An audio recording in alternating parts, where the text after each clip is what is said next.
Welcome, everyone, to another episode of Saving the World Together with Luke McMichael and Martin Resney. And today we have another special guest from the Golden Door Awards winners, Shital Mehra, the author of Executive Presence, The Poise Formula for Leadership. Welcome, Shital. Great to have you with us here. Would you like to just give our audience a quick introduction and let us know a little bit about what your book's all about? Thank you. Wonderful to be here. My name is Shital Mehra, and I teach executive presence to senior leaders across Asia. I have trained more than 100,000 people and have personally coached 1,000 CXOs. Now, I really felt that while the word executive presence, people can spot it, but they can't define it. So when I asked people to define it, they would say it's the X factor, it's the it factor, and make it out to be some kind of a mysterious skill. So I thought, let me demystify it with a simple formula called the Poise formula of executive presence, where each letter stands for one aspect of it. So the letter P stands for physical presence. Physicality may be the tip of the iceberg, but it matters. The letter O stands for online presence. It's a proven fact that the decision to hire, promote, do business with, and here is a very interesting fact, even marry or go on a date, is influenced by what we see of somebody on a screen. So clearly in today's world, we e-meet people before we meet them. So online presence becomes important. The letter I stands for influencer skills. In today's world, I would say effective listening skills is the most powerful influencer skill.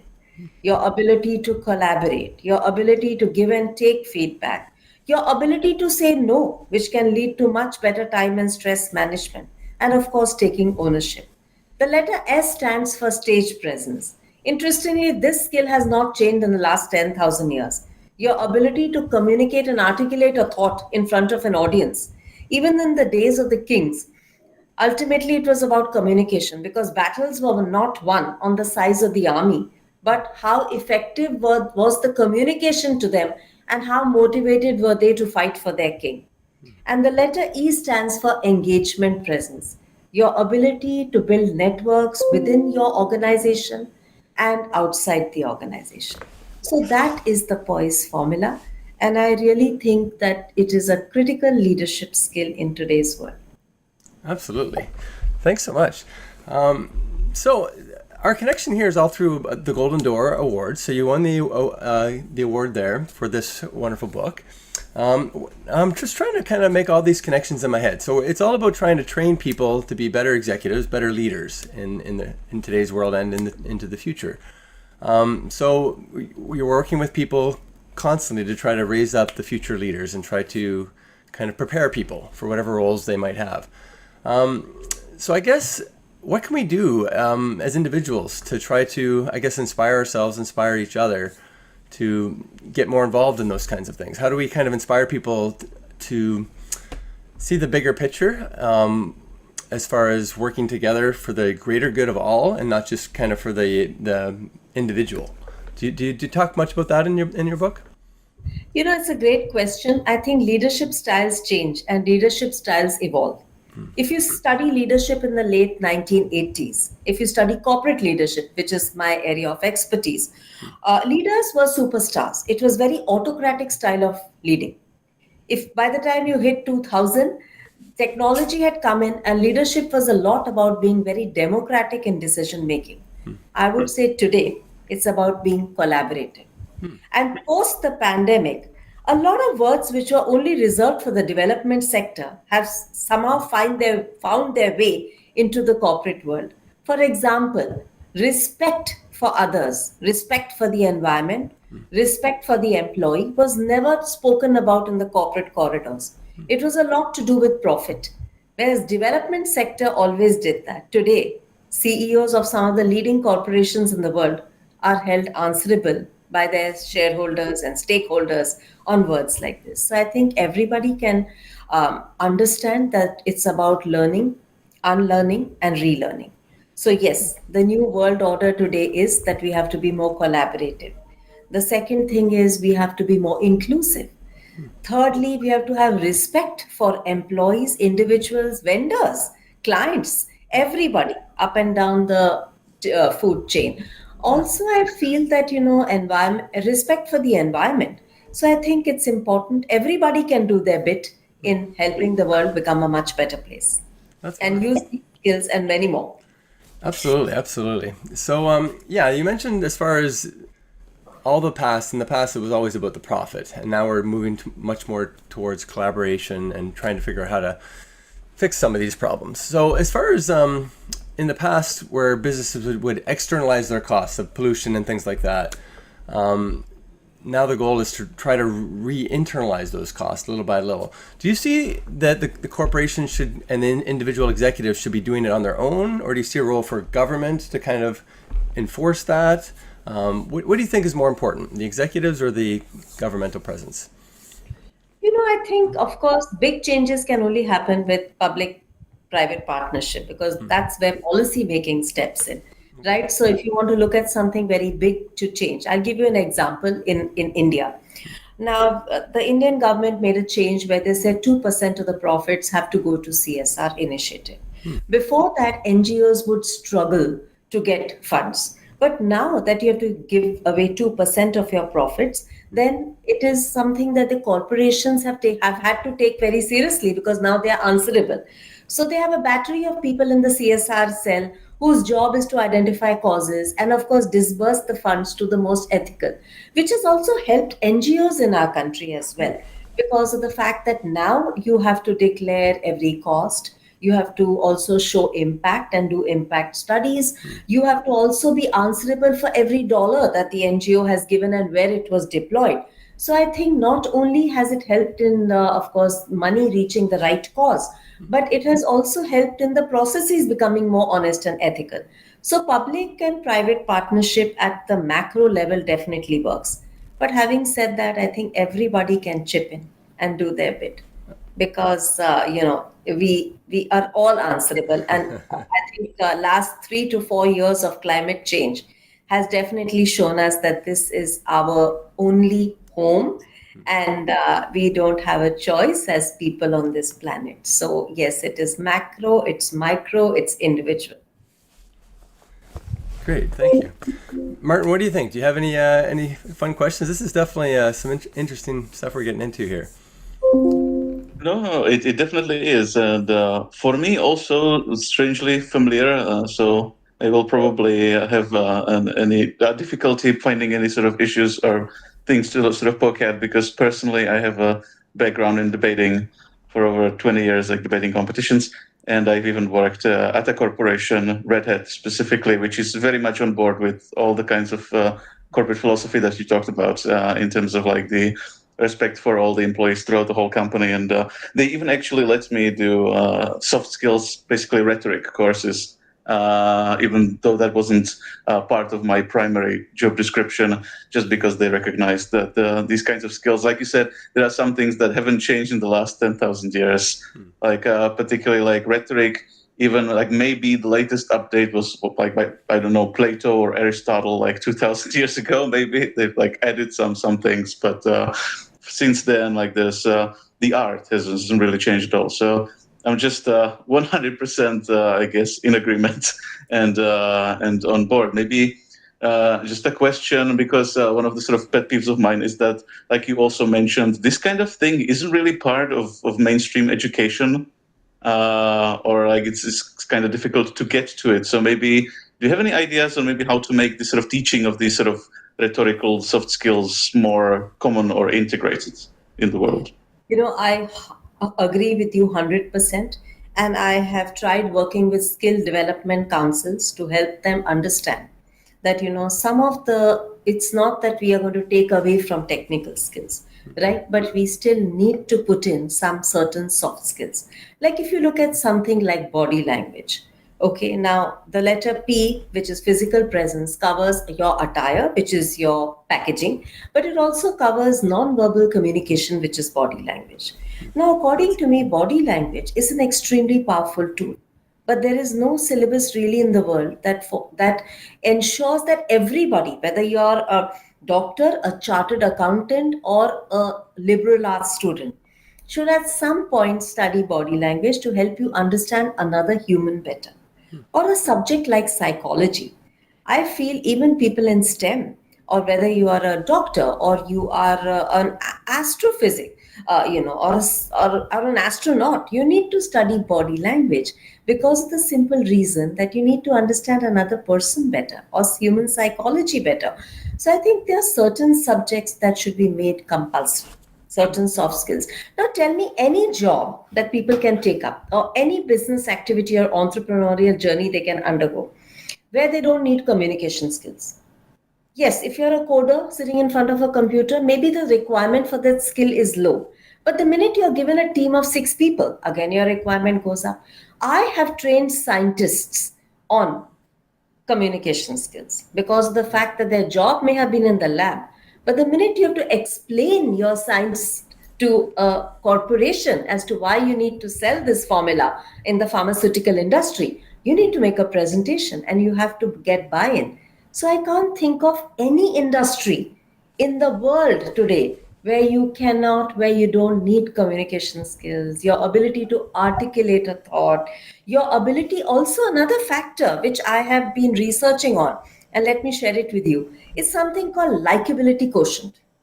Now this is something that again that nobody teaches you, but you know something, it's a proven fact. People like to do business with people they like. So if you're likable to a few more people, your chances of getting things done faster, easier, quicker just goes up, right? So it's not about selling, but it's about presenting yourself and sharing your ideas, getting buy-in for your ideas, and of course doing better in whatever vocation. So it'll help you maximize your impact. In fact, I would go a step further. I felt that only corporations who could afford my services would get a training or a coaching done by me. So, 17 years ago, I co founded an NGO called Catalyst Winds of Change, Catalyst with K. And we felt that people from low income background should also have access to upgrading their soft skills. So we are very lucky, we are supported by corporations, and we do two interventions only. The first one is we have a proprietary 600-hour curriculum on soft skills, and the second is that we give each person a corporate mentor for 4 years, which is going to help them navigate the first few years of their corporate career. So that is what we do. So I think it's needed across geography, across economic strata, and across industry. Absolutely. Funny because just one more sort of anecdote related to this, the sort of arguments that like tell me a job where you don't need communication skills. It's exactly how we start our debate communication seminars that we've been doing. Like specifically, we found in an NGO so that like we can go to schools here in the Czech Republic and also like people who wouldn't be able to afford it to like try to at least introduce the communication skills to them. So yeah, just 100%, 1,000% agreement from my side. Yeah, no, full agreement here as well. I think one of the biggest challenges we have with some of the people we talk to when they're trying to get their messages out there into the world, it really comes down to, I guess, polarization, particularly in politics and even in some cases religion and other things, where everybody thinks that their way is the right way and the only way, and that anybody who kind of doesn't agree with them and their tribe is wrong and needs to be corrected or destroyed, one or the other. So how do you feel about this type of polarization, and is there a good solution for it? Okay, my personal opinion is that I think the best of thinkers are those who can actually have the ability to hear both sides of a viewpoint, right? But social media gives out sound bites and little nuggets of information, which is highly polarized. And artificial intelligence then ensures that you only keep seeing the same thing again and again, or a similar thought again and again, right? So that's where the damage is done. That first of all, people only read little bit, and then because they touch something or click on something, then they get more and more of the same. So when I work with leaders, I always tell them that if you want to be respected, The first critical thing that you have to do is, besides form an opinion about something, at least hear viewpoints. Hear diverse viewpoints. You are the decision maker. You are in the CEO's chair. You are going to take the final decision. But an informed, knowledgeable decision with every viewpoint on the table is definitely going to be a more calibrated response. And we have seen this even during the pandemic, that countries where leaders were willing to listen and countries where leaders were willing to collaborate and be a part of the journey fared so much better than countries where leaders just took knee jerk reactions and decided now no vaccine, now lockdown, now everybody vaccinated. It's like, listen, let's think, let's talk, let's hear, and then let's make a decision. So I think that's my viewpoint. Polarization, according to me, is not good, but polarization is very convenient in today's social media world, and which is powered by AI. Yeah, that's a good point. We have to definitely, I think the more mindful we all are of the problem, the easier it is to come up with group solutions together. Yeah, and see, there's magic in everyone. Polarization makes sure that there's magic in no one. That's a great point. I love that. Thank you. Yeah, you can come from any part of this world, you can look different, and yet there's magic in everyone. Absolutely. Okay, so I'm trying to think of how we could work together perhaps a little bit more to take these things to the next level.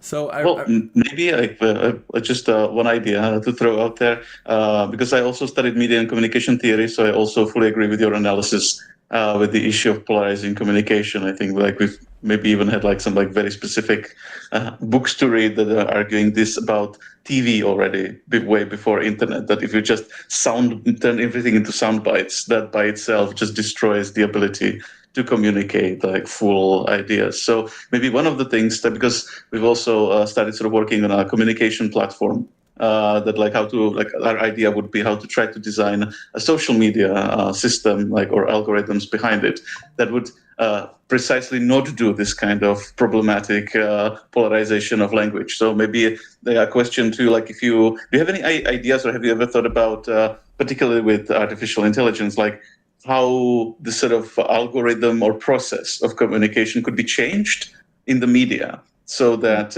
it would achieve better outcomes in terms of communication of ideas? See, it's convenient, it's powered by AI, it is sponsored. But what it really does is keyword search. Let's agree, right? So it's keywords that you use, which it finds from somewhere, and then it keeps feeding you more and more. So if you could actually have some form of intelligence which would force people to give you pro and con. Whereas if you read an article in a newspaper or a well researched article by a journalist, according to me, that is research where they may have a viewpoint, but they also agree that other viewpoints exist. So I think if we want to have a next generation, and as a parent, I'm very passionate about that you want to have a generation which is informed about the problems of the world, which also displays empathy and sympathy and is not so focused on what they think is right. And many times I've sat down with kids, teenagers, and told them, you have this viewpoint, or young adults, and you have, no, I read it on the internet. Okay, you read it on the internet. But the fact is that there is another way to look at it. And if you sit down and calmly talk to them, within 15 minutes, they start nodding and saying, oh, really? Actually, I didn't read that anywhere. Oh, I didn't think about it like that. And I always tell them, I said, you're not going to read it because you are now a slave of AI and keyword. So I wish there was some way to mitigate that. Well, yeah. We're definitely working. Just like look, like maybe you want to say something about sort of Project Contribute, like, because I think like that's mainly the area where if we were to cooperate, and obviously like we do agree on a lot of things, I think that would be the area where there's something that could be, I think, improved. So absolutely, what we've kind of found in our working together is that we learn the most when we directly communicate with other people.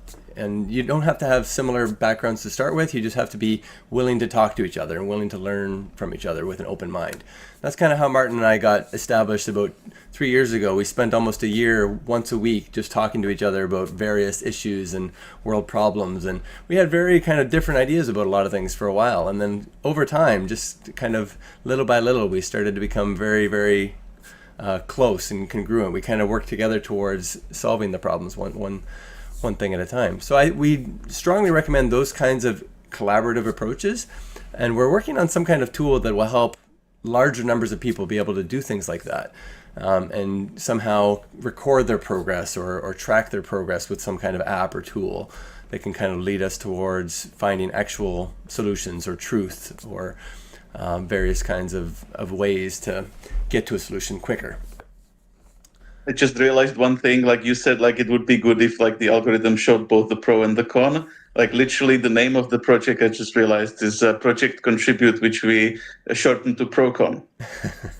It's literally the basis of the like the main idea. Yeah, the basic idea of the tool is to have any number of people get together and have a specific question or specific thing that they're either debating or collaborating or trying to find a solution for. And then everybody would either come up with their ideas or give their comments or responses, and then they can kind of vote on what of the comments are the best ones or which comments are worth discussing more. And then you could do it with theoretically any number of people, from hundreds to potentially millions of people, and things constantly get upvoted or downvoted based on how many people are viewing them or commenting on them or thinking that they're actually contributing to a better discussion. Yeah. I travel a lot.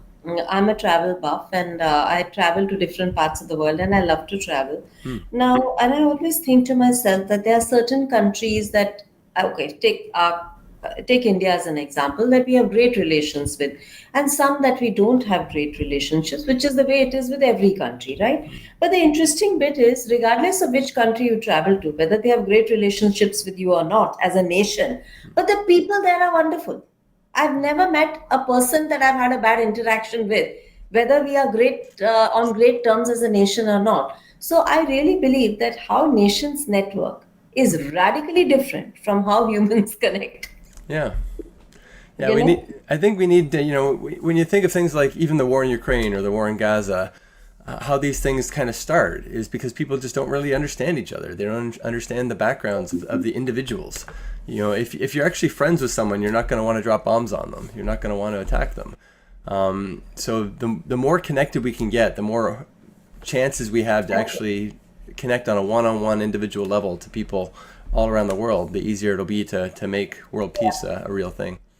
See, even in the workplace, the whole concept of remote working, while it's very convenient, it's carbon friendly, it's wonderful for young parents or people who are caretakers or caregivers of older parents, because there's a whole set of people out there who can definitely benefit from being much more at home. It's healthier as well. You can eat healthy food, you commute less. I can see the benefits of a hybrid workplace. But I always tell people that when you go to office, you have to have one-on-one meetings with people. Because after a point, humans like to interact with humans, and we only understand each other when we are in each other's energy field. So you have to sit across the table and get that connect. So 3 days, if you're going to work from home, superb, have your Zoom meetings. But the 2 days that you step into the office, just make sure that you have 6 coffees and lunches and casual chats with people, because you can build so much more connect at that stage. So I think it's important for all of us. I mean, I can speak from my personal experience. The 2 years that we were in lockdown as a nation, they were very difficult. And anybody who says I didn't have mental health issue either is not understanding it or is living in denial, because just the fact that you couldn't meet another person and sit across the table with them fearlessly was what was leading to that problem. So humans need to build connects. Absolutely. And for that, we need to understand each other's verbal communication and non-verbal communication. Excellent. This is amazing stuff, Shital. It's so great to be able to just kind of talk with you like this and just see all the great work you're doing. I just wish we could kind of get more people kind of doing things like this and getting more involved with communication and collaboration and building these skills. So I'm very excited. I'm going to definitely have to read this book myself. It's an audio book as well. Executive Presence, the Poise Formula for Leadership. Can't wait to learn everything there is to learn about making a better executive presence in myself so that I can help spread these messages and save the world one person, one podcast, one interaction at a time. So thank you so much for sharing that. Is there anything else individuals can do to kind of push along this path? Any other recommendations that you have as far as where do people begin? Is there any other good books or good recommendations that you'd have for someone starting to try to develop these skills? I think that first of all, building awareness is important. Okay, because if you feel that this is a skill, that the good news is it's a skill and not a trait. A trait is something that you're born with, a skill is something that you can develop. So this is a skill. Secondly, I feel it's not just my book. I'm sure you can pick up any book. Thirdly, I do believe that confidence is the most used and abused word in trainer terminology. Many times you see these, advertisements or brochures or e-brochures which say it will help you build confidence. I think knowledge will help you build confidence. That I agree 100%. But after a point, I feel confidence is something that you can only build yourself, right? It's like muscle. Nobody can help you build muscle. You have to put in the hours to build that muscle. So yes, become the best version of yourself and celebrate yourself. I work a lot with women leadership as well. And I always tell them, I said, celebrate small wins, celebrate being yourself, enjoy being yourself. And yes, make an effort to build connects with people. Be nice when you connect with people. It's not about make investments in people. I always tell them, I said, building networks is like farming. First, you need to make an investment of time, energy, and resources. The fruit will come weeks, months, sometimes even years later, right? So make the effort. Improve your visibility. Visibility increases opportunity. Go out and meet as many people as you can, online, offline, and step outside your comfort zone, chat with people. There's so much learning from so many different ways that you can, which no podcast, no textbook, no coach can ever teach you. Thank you so much. Lastly, I wanted to ask you a little bit about your involvement with the Golden Door. So they have the Truth Creators Workshop. I don't know if you're familiar with that. I think you got a couple months for free as part of your award. Have you tried any of that, or have you been kind of doing some of the stuff with the Golden Door? It's on my to-do list. In fact, I was on a sabbatical for a couple of months because I'm writing my third book, which is Executive Presence for Women Leaders. And I am in the final stages of submitting the manuscript. So I will definitely be free by October. And I promised Tyra that I will get more involved. And I'm quite amazed with her dedication and passion towards several causes. She's a superwoman who supports so many, different initiatives. So yes, it's on my list of things to do, and I will definitely be an active part of it in the next few months. Excellent. Yeah, as part of this group of interviews, we always try to talk a little bit about that. So anyone who's interested in the Truth Creators Workshop, we'll have a link in the interview as well, and then we'll have a link to all of Shital's books and her works on Amazon. You can check her out. So great to have you with us here, Shital. Is there any other final messages you'd like to have, or any questions for us at all that you'd like to toss out there before we wrap it up? No, I would only say that executive presence is a very critical skill for everybody, whether you're an architect or a content creator, or you are a scientist or a corporate professional. I always tell people that developing executive presence offers you a competitive edge, because after a point, technical skills, intellectual skills, and hard work becomes a hygiene factor.